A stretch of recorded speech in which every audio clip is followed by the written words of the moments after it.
What's good, y'all? It's Majesty, end of the week, legendary ciphers, and you watching B Shine.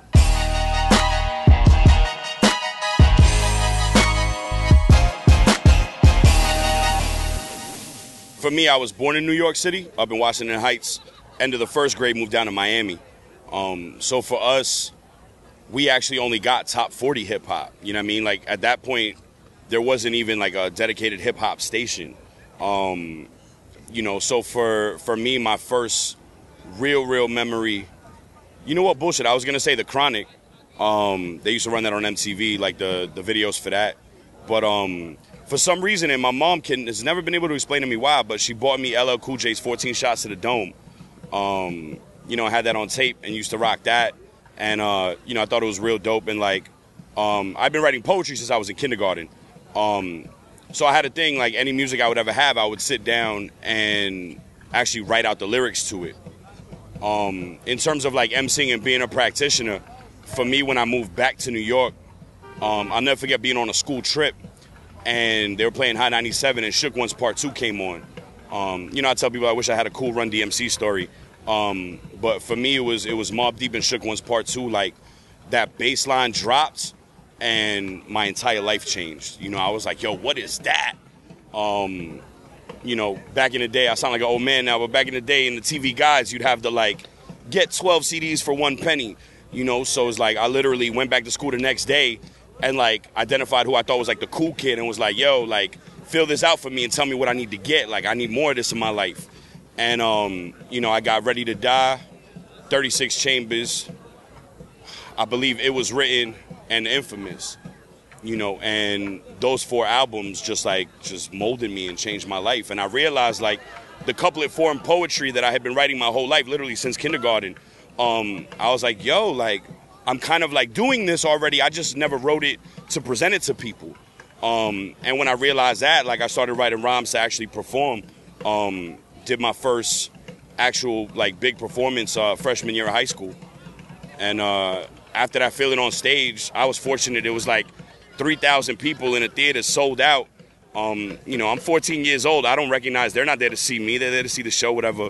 But that feeling of being on stage and, like, 3,000 people, like, going crazy. You know, hip-hop wasn't something that was culturally part of the norm at that school. I went to Stuyvesant High School. So it was like me rapping got such a crazy response, you know, that feeling, like, right in that moment, I was like, this is what I want to do with my life.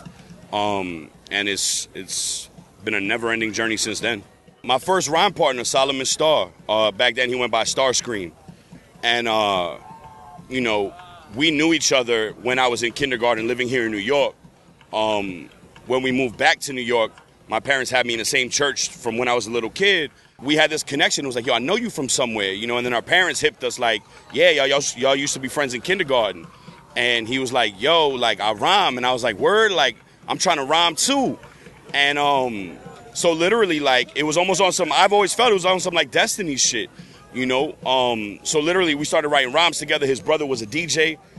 So we would go to, like, Fordham Road and buy vinyl singles that had the instrumentals on the back, you know. And we would sit there and throw the beats on when his brother wasn't home. We didn't have a mic. So we plugged the DJ headphones. We figured it out. Like, if you plug DJ headphones into the mic jack, you can actually rap into the headphones. For some reason, the thing goes the other way.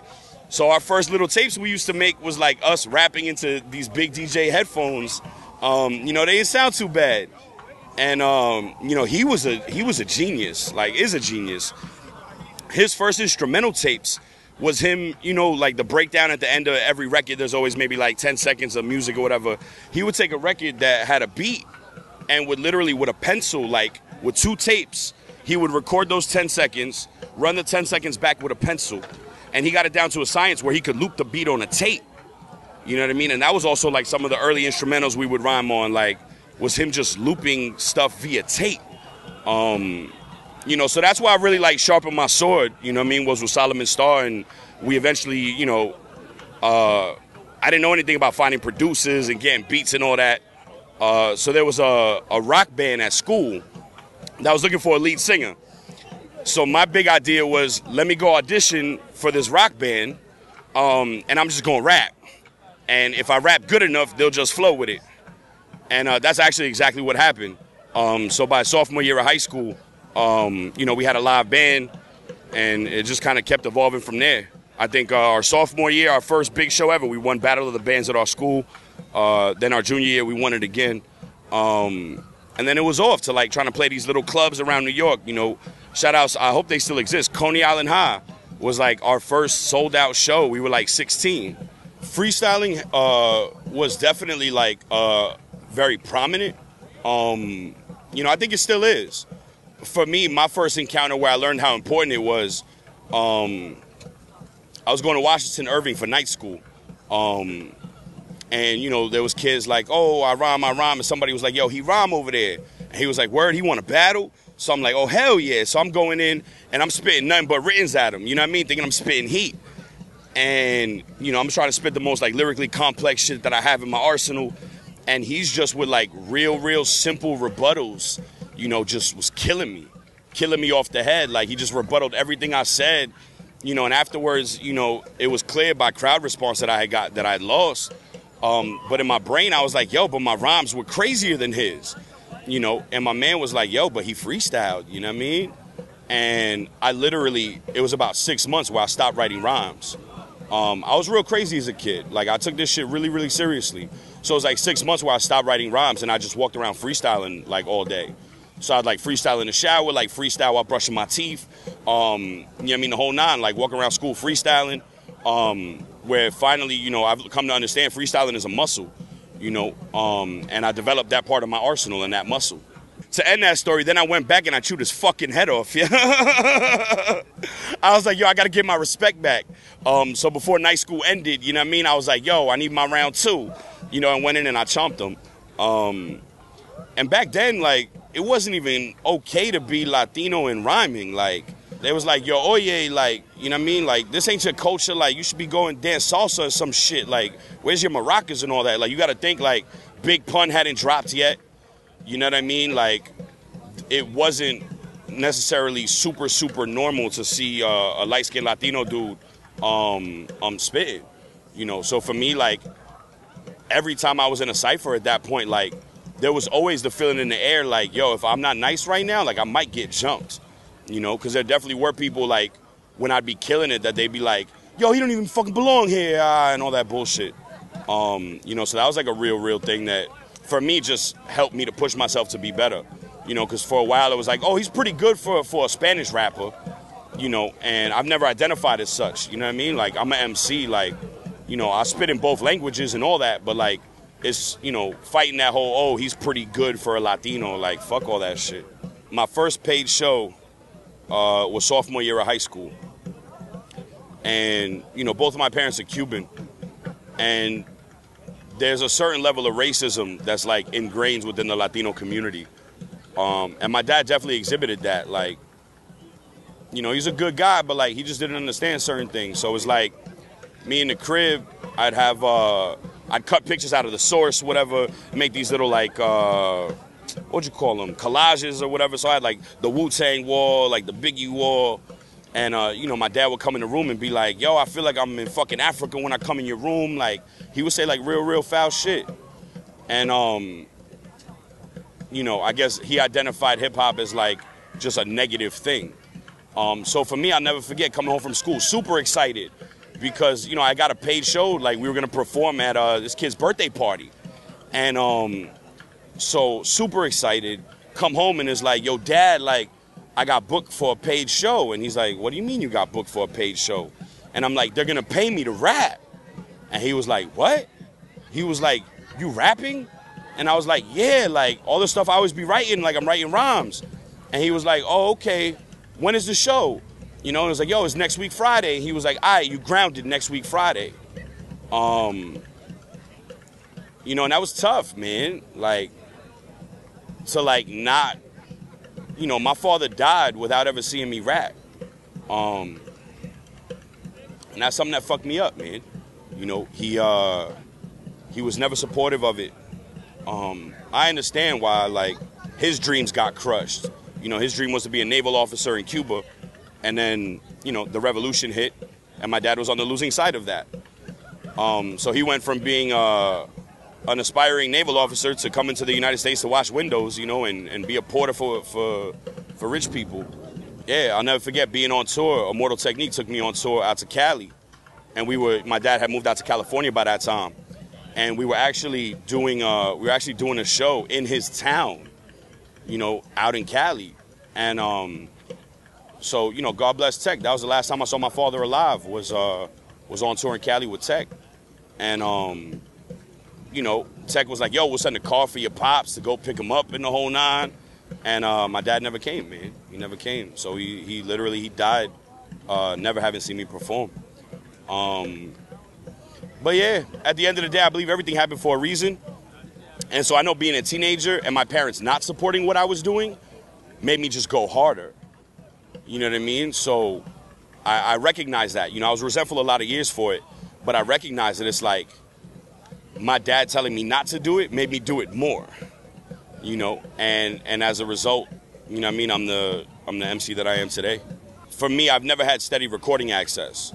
And I think that's, you know, I'm correcting that now, but I think that's part of why, like, there's not more notoriety around me. There's a lot in New York City, but that's because of live shows. So I say that to say that for me, the live performance has always been integral. Like, I clocked thousands of shows before I ever saw a booth. You know what I mean? Like, now you can have Pro Tools in your house and buy a little mic from, you know, Guitar Center or whatever. Like, back then there wasn't any Pro Tools. There wasn't, like, this idea. Like, if you had a home setup, you had, like, a Tascam 4-track. You know what I mean? Like, you weren't, you know, studio time wasn't accessible like that. So as a result, you had to get your rep up from your live show. And for me, that's what's, like, cultivated my development in that area. You know what I mean? Like, I feel like my booth game is adequate right now, but it's like on this new project I'm working on, you know what I mean? I'm aware of, like, now is the time for me to perfect working in the booth, because it's two different things. Doing a live show and recording your song in the booth is two totally different animals.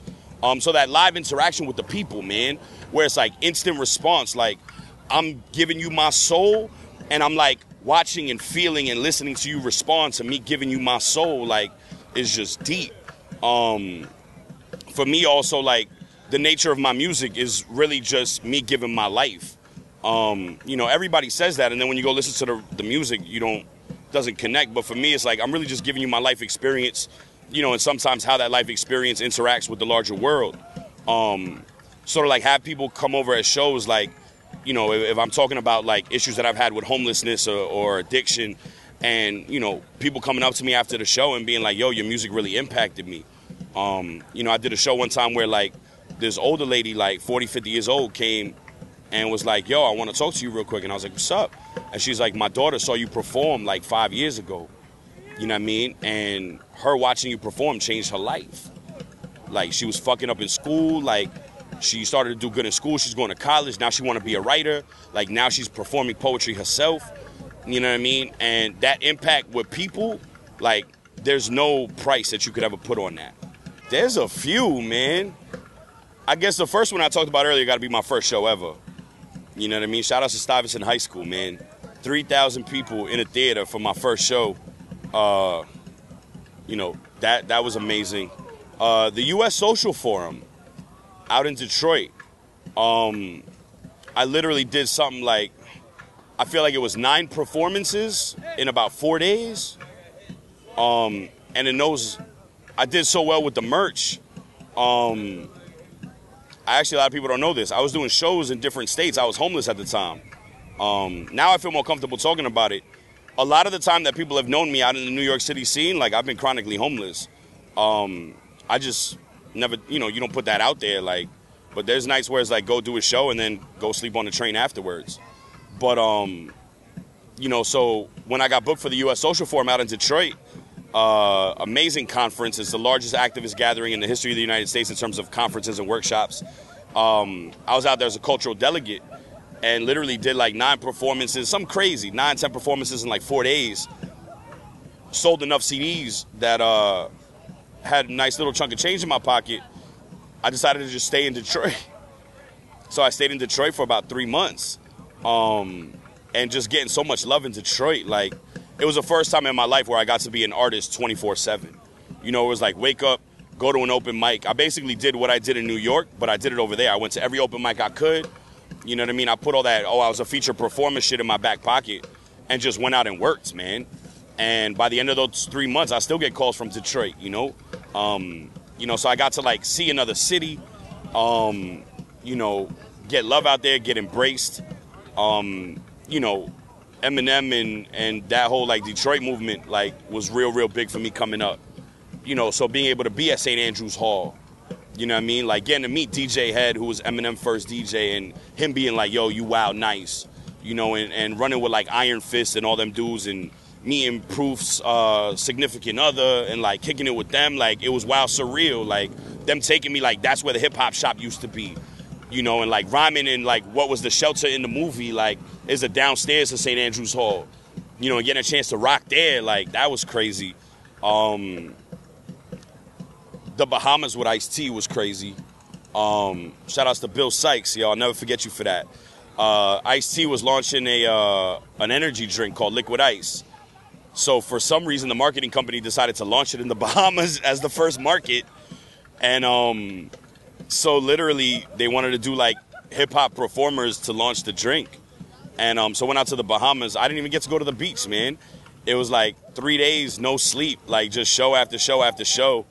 It was an amazing experience.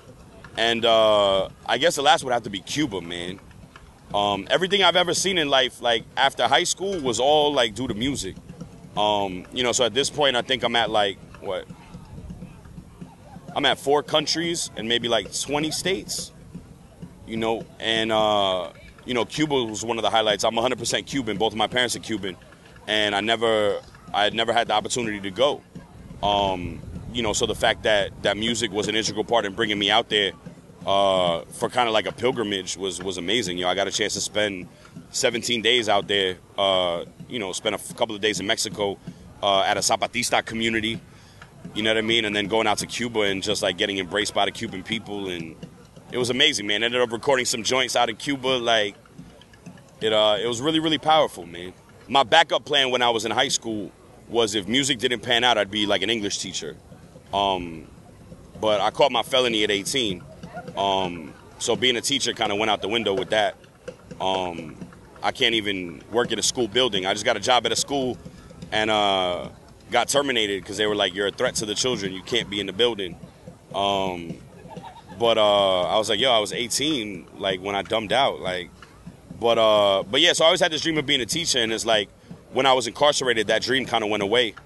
And now through hip-hop, being able to do, like, workshops with youth, you know what I mean? And even deeper than just hip-hop, like, because of my life experience mixed with hip-hop, I've been able to do, like, work as a mentor, and try to be, like, a positive kind of role. It sounds mad corny, but it's like, being a positive role model for some of the youth out here. That's been amazing. And the second one, and they're not in any particular order, is the fact that I've been able to take the skills as an MC. At a certain point, I started getting booked a lot for, like, social justice organizations, like, come perform at this fundraiser or this rally and all that. And, as a result, I got to cross paths with this amazing organization called the Justice Committee, where the Justice Committee saw something in me, and they were like, yo, like, are you open to being developed and, like, growing? And I was like, absolutely. So I went from the guy who was rapping at the rallies to, like, now I'm one of the guys who helps, like, organize Know Your Rights trainings. And, like, I organize a cop watch team in the Bronx. I'm able to help support families who have lost their children to police violence. It was crazy. I taught at a master's level, like, symposium. You know what I mean? Like, it was like some German symposium, and they wanted somebody to speak on police violence, and they had me there. And it's like, I'm a dude, like, I graduated from Stuyvesant High School, but I don't even got a single college credit to my name. So, like, to have motherfuckers with master's degrees being like, teach us about police violence, you know what I mean? All that is literally directly due to hip hop. So I'm ever appreciative to hip hop as well as the Justice Committee for like seeing that potential in me and developing that. Been thinking a lot about that. You know what I mean? Like, what do I want them to say when I'm not here no more? And for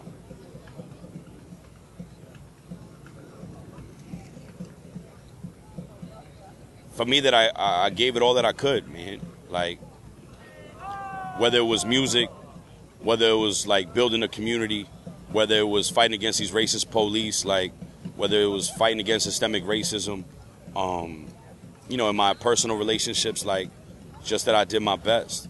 And I'm hoping that all the work that I've put in, like, positively, you know, it's like when you do something positive or negative, like, you send ripples out through the universe, man. And I'm not even talking on some energy shit, like, you know, which is real, but, like, you know, sometimes people get lost in the spiritual, the metaphysical aspect. But just on a tangible, yo, like, the way you interact with the world around you sends ripples out, man. And, like, how those people interact with the world around them. And, you know, being able to be one of the hosts of End of the Week, you know, founding legendary ciphers, where it's like we've built a community of like MCs that come out every Friday who just want to express themselves. And it's like we've had MCs that are like rocking with us since they were like 17, you know, and now they like 19. And they come and like they pull us to the side and be like, yo, like, I wouldn't be the MC I am today if it wasn't for legendary ciphers. You know, the same way that I'm like, I wouldn't be the MC that I am today if it wasn't for End of the Week. You know, and being able to create these environments that nurture youth and nurture talent, you know, and keep that going. You know, to me, that's more valuable than any money I've ever made in music. It's more valuable than any of the sales I've clocked. You know, just impacting people, man, and hopefully. There's some people who have a misconception, man, like, and I appreciate the affirmations, but they be like, yo, Madge, like, you do a lot, man. Like, you do EOW, you do legendary ciphers, you do the police brutality work, you know what I mean? Like, you do this program, you do that program, like, and they almost create this feeling of like I'm somehow like a superhero or something, you know? And it's like, what I tell them all the time is like, there's no difference between me and you.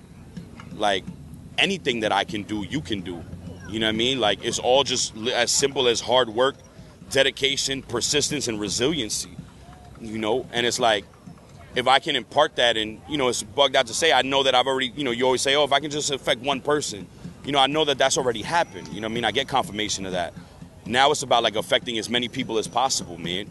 The world that we live in on certain levels is not a great place. There's some amazing things that happen in this fucked up dysfunction that we call life. But, like, trying to leave this shit better than the way we found it. You know, I know it's super cliche and all that, but yeah. Come here. Can you hold it?